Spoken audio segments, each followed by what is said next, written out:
Weed barrier mats stop ants by denying them the loose, workable soil they need to build nests under garden walkways.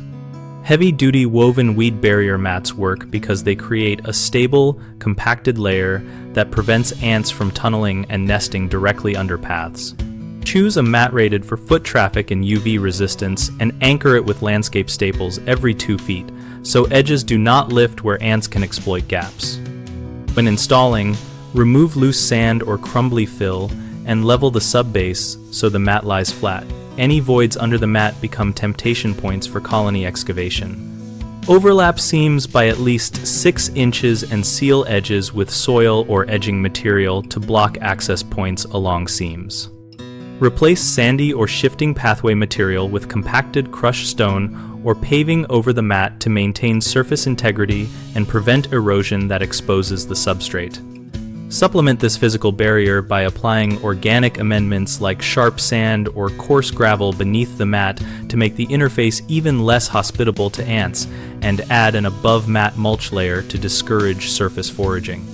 Common mistakes include leaving gaps at seams where ants re-enter, which is fixed by overlapping seams and tamping soil or edging tight to the mat edge.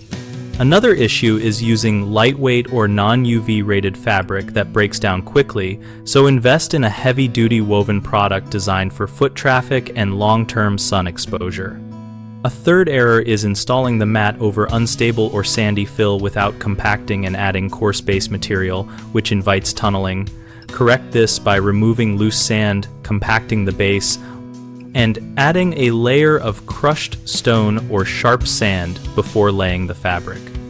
We run bighomeprojects.com, where we connect homeowners with local contractors suited to projects like installing durable walkways and professional landscape stabilization, and we help contractors find work from homeowners actively seeking those services.